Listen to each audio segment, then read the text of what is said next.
Bismillahirrahmanirrahim. Assalamualaikum warahmatullahi wabarakatuh.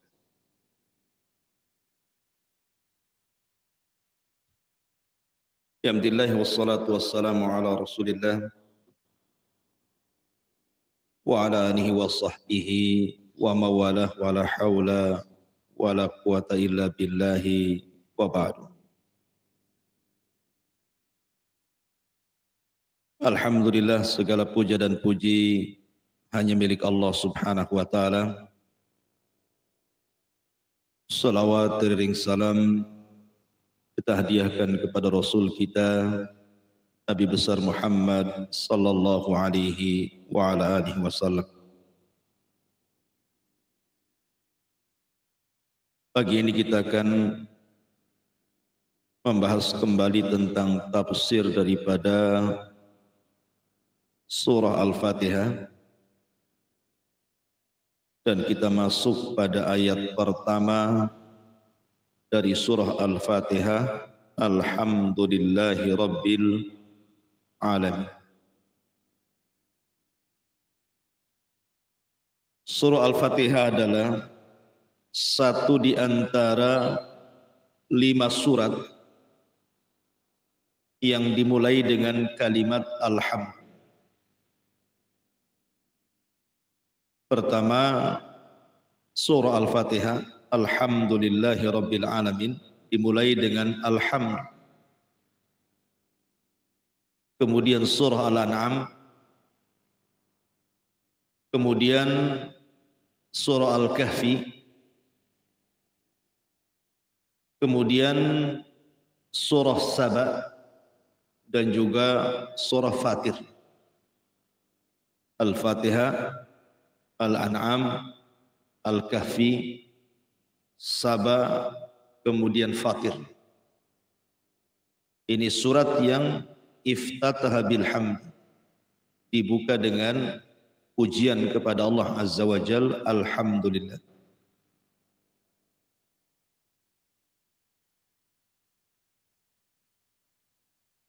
Kemudian Allah Subhanahu wa taala memulakan dengan kalimat alhamdu,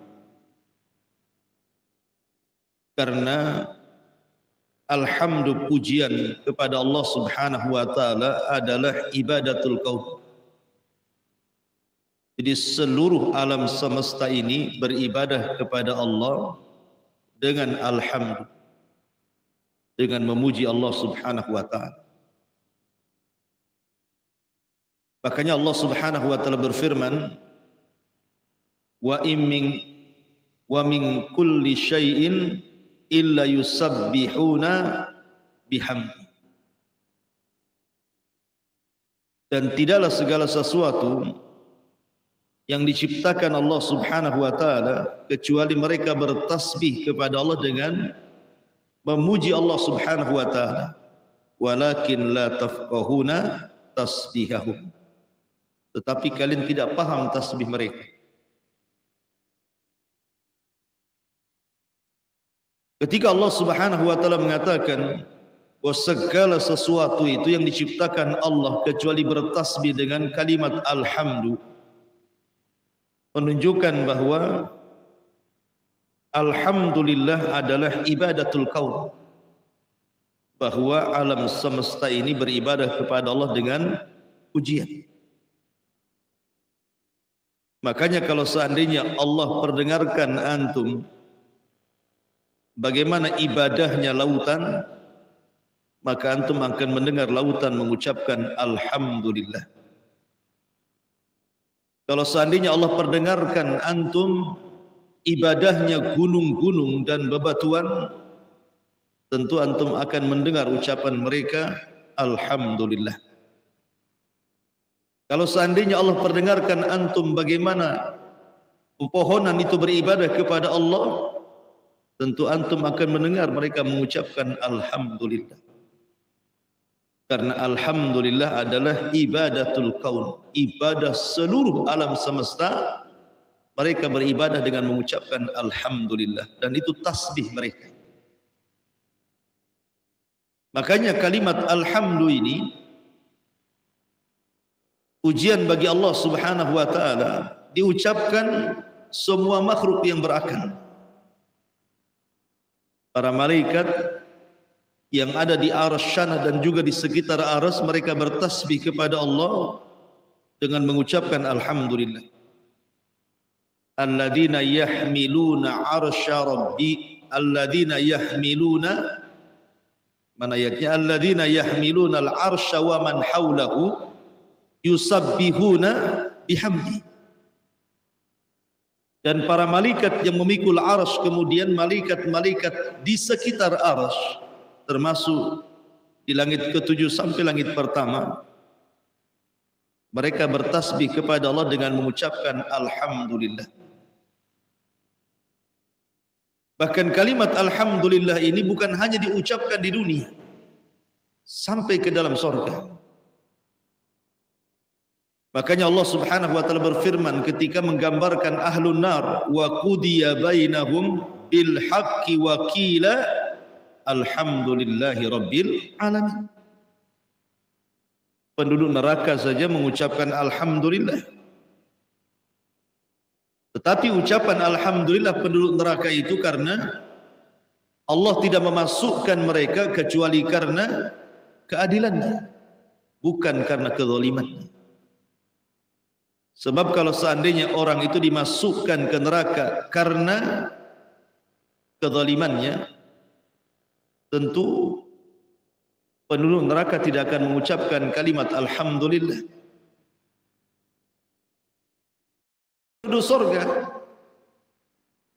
Penduduk sorga ketika mereka masuk ke dalam sorga, maka seluruh penduduk sorga mengucapkan alhamdulillah.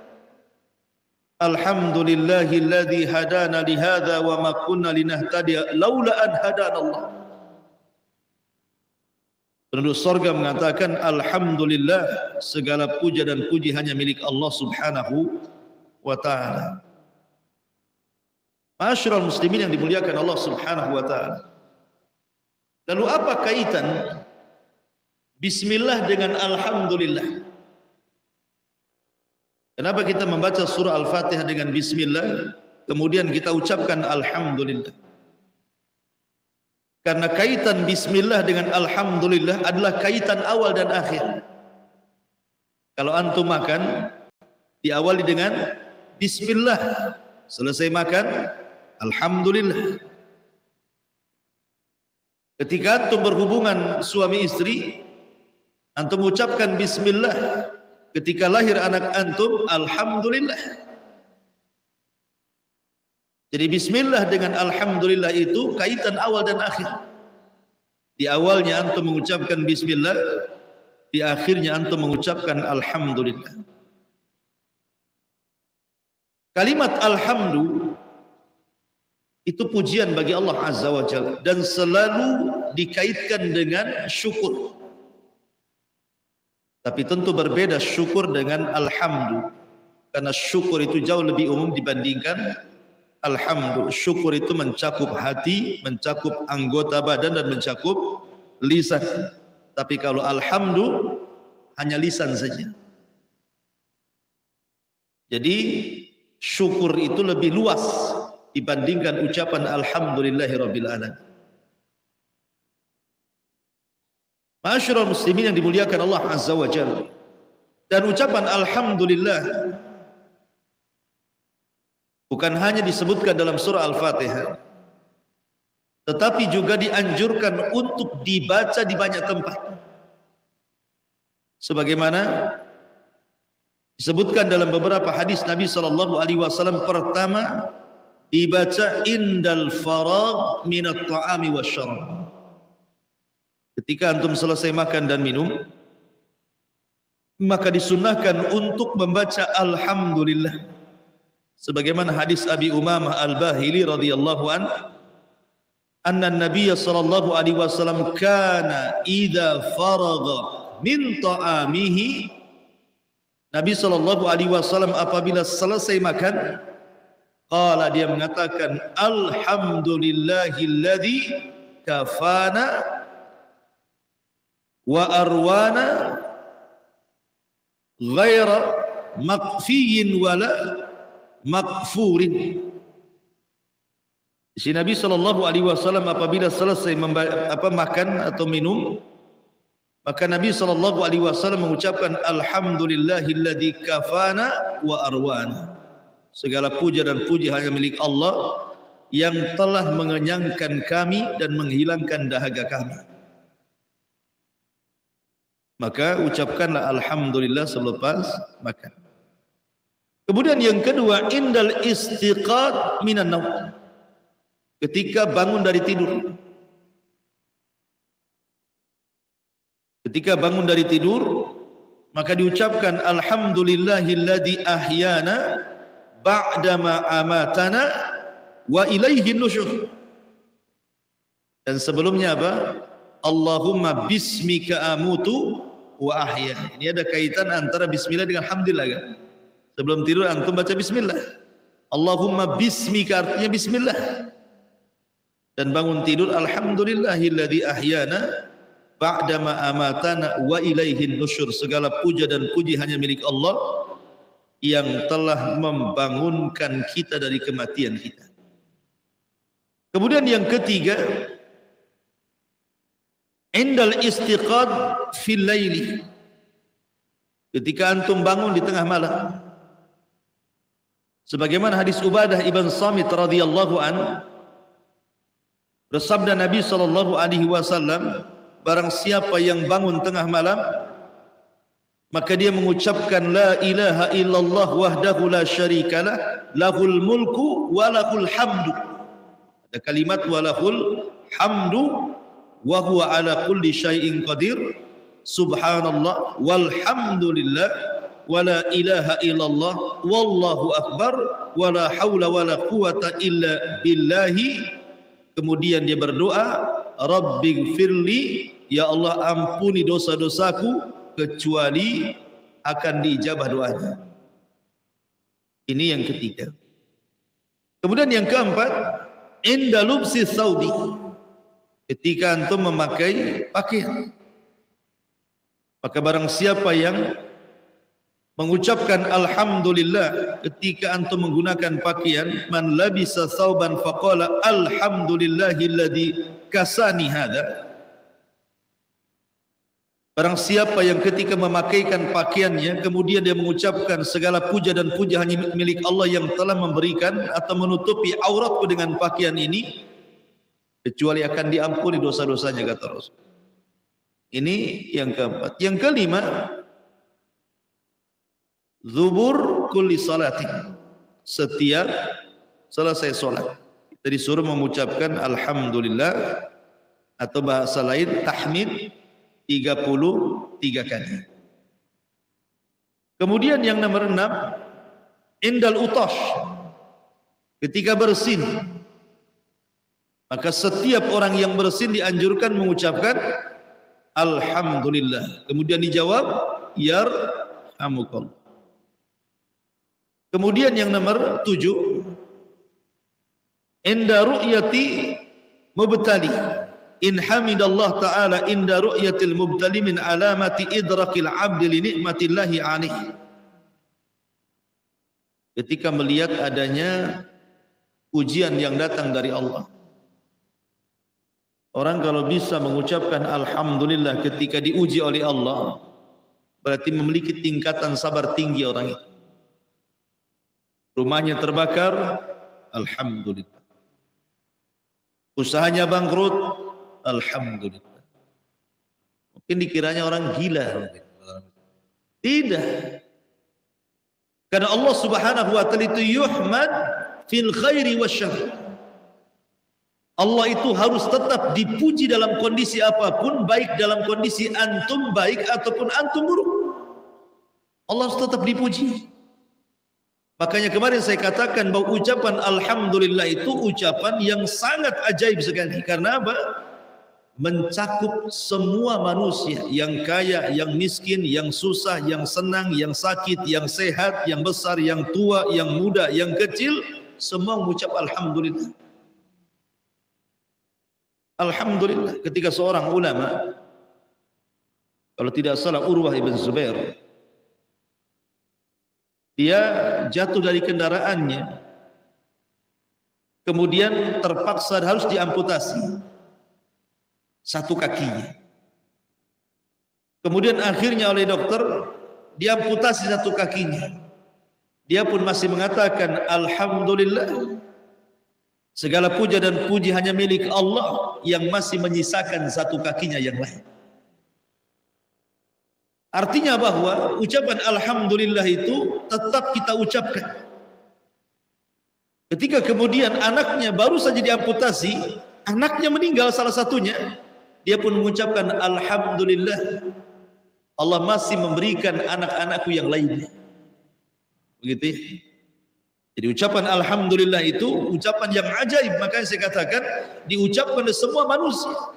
Antum tanya orang kaya kaifa haluk, orang kaya mengatakan alhamdulillah.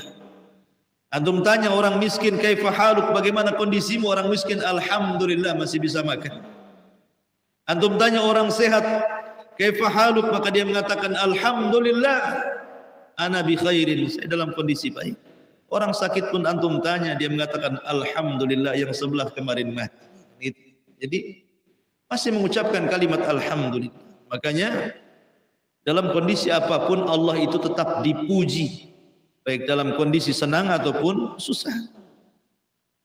Kemudian yang nomor 8, inda kulli ni'mah, setiap nikmat yang Allah anugerahkan kepada kita, kecil ataupun besar, maka kita harus mengucapkan alhamdulillah. Wa qalu alhamdulillahi alladhi adhhaba 'anna al-hazan inna rabbana laghafurur rahim. Kemudian juga yang nomor 11, nomor 10, inda tadhakkur wa tadabbur asma'illahi wa sifati. Ketika seseorang, nomor 9, ketika seseorang mengingat dan juga merenungkan nama-nama Allah dan sifat-sifatnya, maka kita harus mengucapkan alhamdulillah. Wal hayyu la ilaha illahu fad'uhu mukhlishina lahuddin alhamdulillahi rabbil alamin. Kemudian yang nomor 10,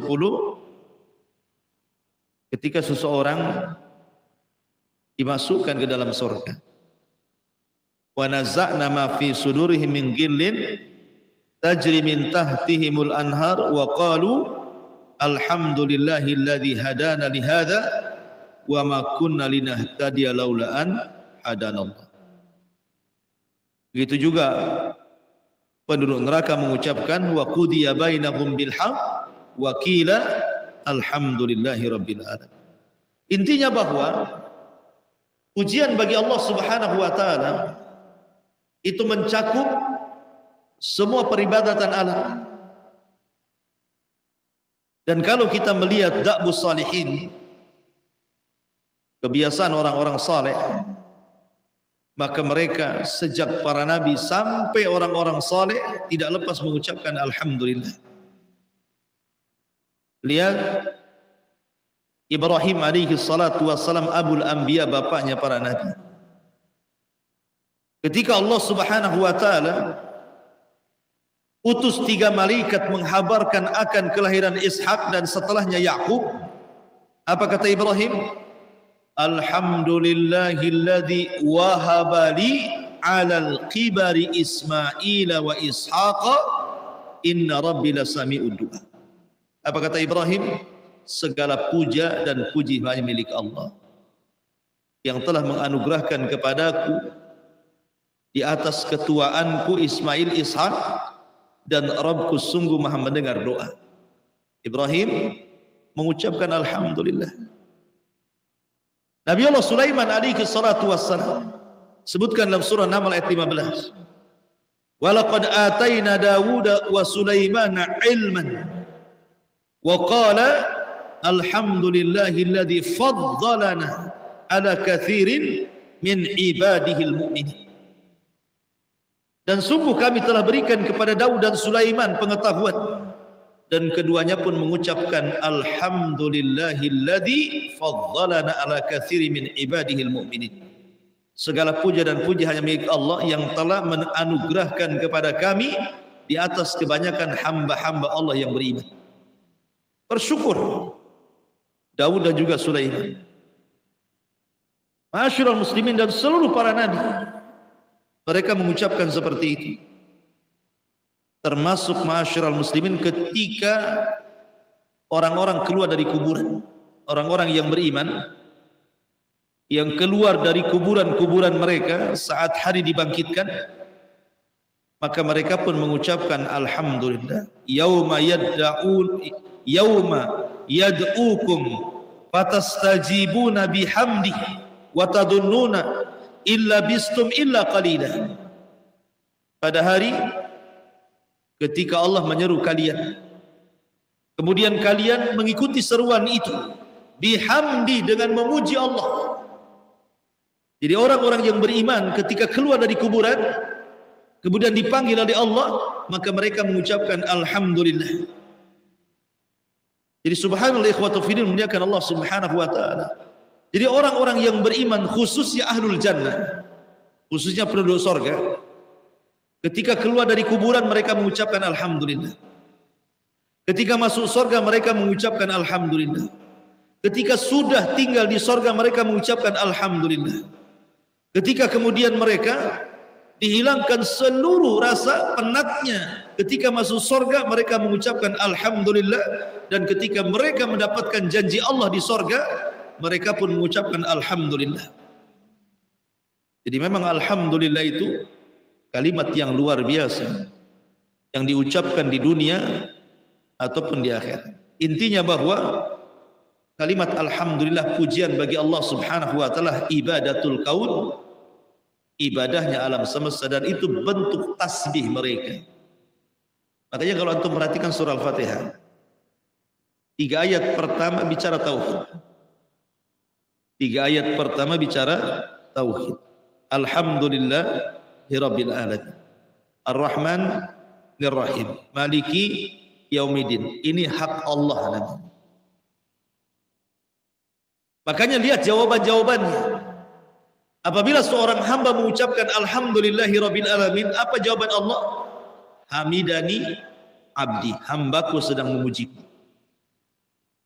Apabila kita mengucapkan Ar-Rahman Ar-Rahim, maka Allah jawab asna alayya abdi, hambaku sedang mengagung-agungkan diri. Apabila kita mengucapkan Maliki Yaumiddin, apa jawaban Allah? Majjadani abdi, hambaku sedang membesarkan diri. Tapi kalau sudah iyyaka na'budu wa iyyaka nasta'in, ini hak hamba. Jawabannya berbeda. Jawabannya ini adalah permintaan hambaku, dan semua permintaannya akan dikabulkan oleh Allah subhanahu wa ta'ala. Tapi 3 ayat yang pertama itu disebut hukukullah. Makanya ketika kita bertasbih kepada Allah azza wa jalla, tasbih itu terbagi menjadi 3 dan melahirkan 3 sifat juga. Kita bertasbih kepada Allah karena Allah subhanahu wa ta'ala itu adalah alhamdulillah, memiliki pujian bagi Allah azza wa jalla dan melahirkan perasaan cinta. Kita bertasbih kepada Allah subhanahu wa ta'ala karena Allah subhanahu wa ta'ala itu Ar-Rahman Ar-Rahim. Dia maha penyayang lagi maha pengasih, dengan itu melahirkan roja harapan. Kemudian kita bertasbih karena Allah itu Maliki Yaumiddin. Dari situ terlahirlah sifat takut, karena Malik itu adalah penguasa, bisa melakukan hal apapun. Makanya dalam ibadah itu harus dipenuhi dengan perasaan cinta alhamdulillahirabbil alamin, kemudian perasaan roja Ar-Rahman Ar-Rahim, dan perasaan takut Maliki Yaumiddin. Ini disebut arkan al-ibadah, rukun ibadah. Cinta, harap, takut. Karena ada orang yang mengatakan, saya takut masuk ke dalam neraka, tapi tidak pula pantas masuk surga. Ada yang mengatakan seperti itu. Jadi ada orang yang mengatakan, saya takut masuk neraka, tapi tidak pantas pula masuk surga. Menghilangkan harapan. Padahal dalam akidah Ahlussunnah wal Jamaah itu harapan itu bagian daripada arkanul ibadah. Karena mereka mengatakan orang kalau beribadah mengharap surga itu syirik. Karena sorga itu makhluk Allah, berarti mengharap kepada makhluk syirik. Logikanya seperti itu. Jadi kalau beribadah itu langsung kepada Allah, jangan harap-harap sorga. Sebab kalau beribadah mengharap sorga, berarti mengharap kepada makhluk. Karena sorga itu makhluk Allah. Ketika mengharap kepada makhluk, berarti telah menyekutukan makhluk dengan Khalik. Berarti antum terjerumus kepada kesyirikan. Bukan. Kita katakan mengharap itu bukan syirik. Karena yang memerintahkan mengharap akan pahala itu Allah sendiri. Allah yang memerintahkan. Wa yarjuna rahmata rabbi. Dan orang-orang yang beriman mereka mengharap rahmat dari Allah. Lihat bagaimana Asiyah bintu Muzahim ketika dilempar dari ketinggian oleh Fir'aun. Kemudian dia pun melihat istananya di sorga setelah dia mengucapkan Rabbi ibnili indaka baitan fil jannah wa najini min fir'auna wa amali. Ya Rabb, bangunkan untukku satu istana di sorga.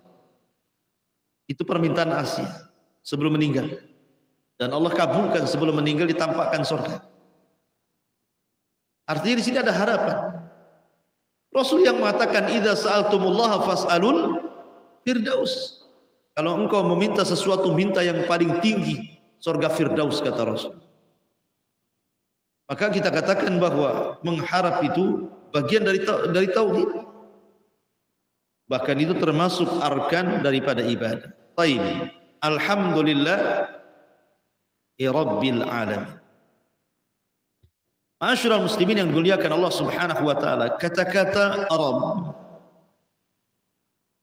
itu melahirkan kalimat rububiyatullah.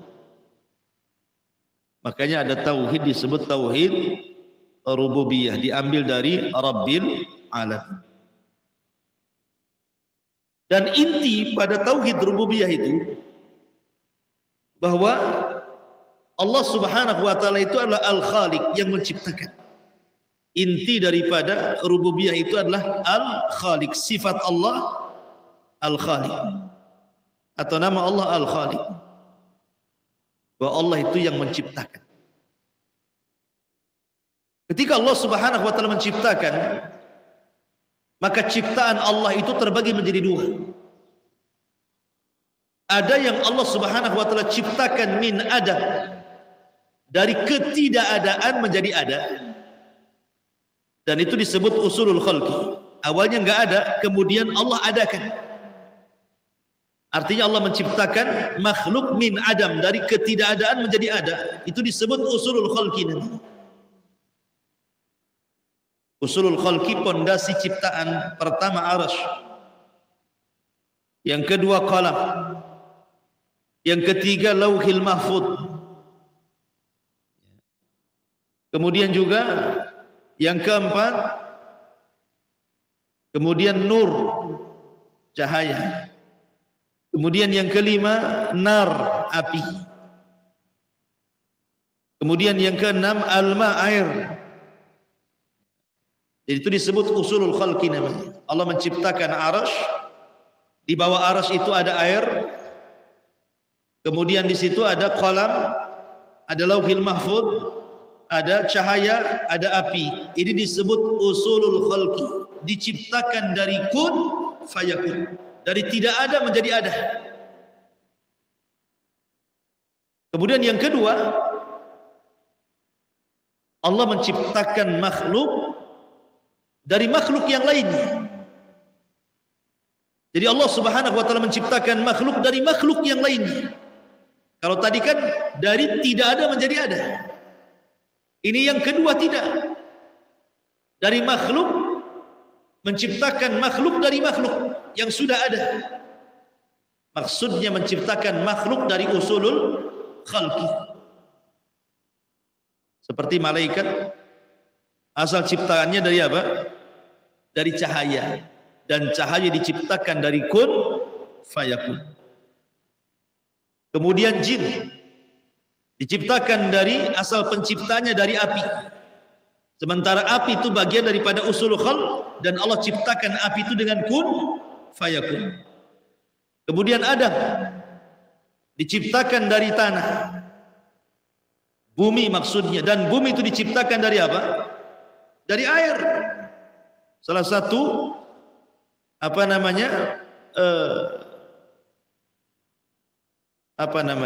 asal penciptaan bumi itu unsur-unsurnya ada dari air yang membeku. Adapun langit dari mana? Dari dukhan, dari asap, dan asap itu asalnya dari api. Jadi semua kembali kepada usulul khalqi. Lah ketika kita membaca Rabbul Alamin, sekarang usulul khalqi sudah ada. Air sudah ada, api sudah ada, cahaya sudah ada. Sekarang Allah Subhanahu wa taala tantang kalian. Ciptakan seperti yang Allah ciptakan. Allah ciptakan matahari, Allah ciptakan malaikat dari cahaya, Allah ciptakan jin dari api, Allah ciptakan manusia dari tanah, dan tanah dari air. Ini unsur-unsur penciptaan sudah ada. Sekarang kau ciptakan seperti Allah menciptakan, sanggup? Enggak akan sanggup. Karena manusia tidak bisa menciptakan, manusia itu hanya merangkai. Antum membuat rumah. Rumah terdiri daripada batu. Batunya siapa yang cipta? Pasirnya siapa yang cipta? Kemudian kusennya dari kayu dari pohon siapa yang cipta? Jadi intinya manusia itu hanya merangkai. Dia tidak bisa menciptakan. Kalau memang, atau contoh yang lain, Adam alaihi salatu wassalam tercipta dari tanah, dan tanah tercipta dari air, dan air tercipta dari kun fayakun. Kemudian Maryam, Isa bin Maryam tercipta dari Maryam, ya kan? Keluar dari Maryam. Pertanyaannya, manusia yang keluar dari tanah dengan manusia yang keluar dari perut ibu, hebat di mana? Hebat mana? Ini Adam keluar dari tanah, Maryam, Isa keluar dari Maryam. Hebat mana? Hebat Adam kan? Karena langsung dari tanah masalahnya. Inna masalah Isa kamathali Adam. Sementara pemisalan Isa itu sama dengan Adam. Kalau antum katakan bahwa Isa adalah anak Tuhan, satu di antara tiga Tuhan, atau dia adalah Tuhan, mestinya Adam aula wa aula. Jauh lebih utama dibandingkan Isa bin Maryam. Harus paham. Ya. Dari sini kalau memang kita tidak sanggup menciptakan, hanya Allah lah zat yang khaliq, berarti sudah layak zat yang menciptakan segala sesuatu untuk disembah. Sudah layak. Makanya ketika Allah Subhanahu wa taala berfirman tentang permisalan-permisalan, duriballahu mathalan, ketika Allah membuat permisalan dalam Al-Qur'an tentang patung-patung yang disembah itu. Lihatlah patung-patung yang disembah itu, kalau seandainya datang lalat kepada mereka, kemudian lalat ini mengambil makanan yang dihidangkan ke patung itu, sanggup enggak patung itu mengambil yang sudah diambil lalat? Tidak sanggup. Bahkan patung-patung itu tidak sanggup menciptakan lalat. Lam yakhluqa dubah, tidak bisa menciptakan lalat. Bagaimana makhluk yang tidak menciptakan, tidak sanggup menciptakan seekor makhluk yang sangat kecil lalat, yang sangat hina, kemudian kalian sembah, mana akalnya? Orang-orang yang menyembah batu berhala yang dipahat itu, mereka sendiri tidak bisa menciptakan lalat. Dan kalau lalat mencuri sesuatu pun tidak bisa diambilnya. Dari situlah maka Allah Subhanahu wa taala mengatakan bahwa orang-orang musyrik dan sesembahannya kal ankabut ittakhadha baitan, seperti sarang laba-laba. Wa inna auhanal buyut la baitul ankabut. Dan selemah-lemahnya rumah itu rumahnya sarang laba-laba. Bukan berarti lemahnya bukan dari segi rumahnya, tidak.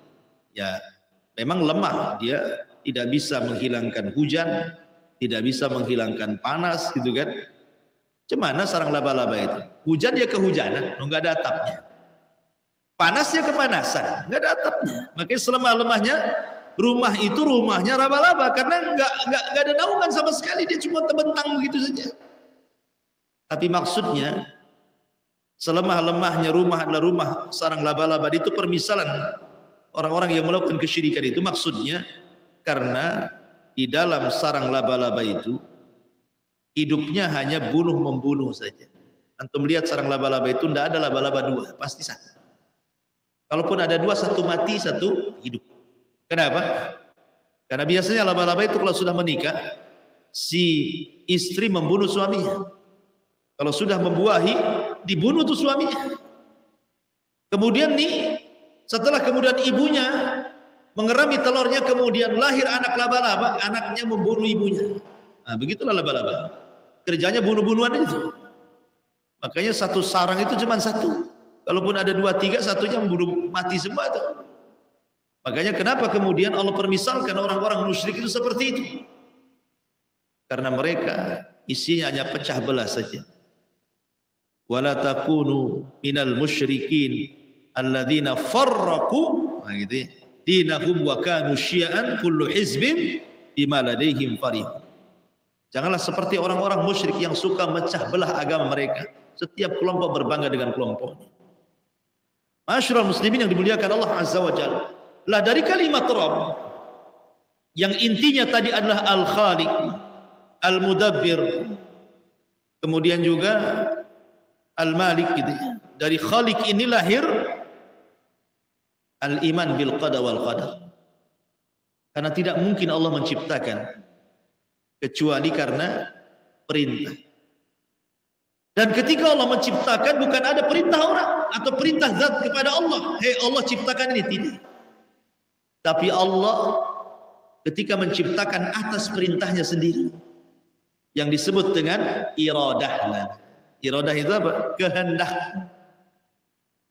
Ketika Allah menciptakan itu karena sebuah perintah, dan perintah itu datang dari dirinya sendiri yang disebut dengan masyiat atau iradah.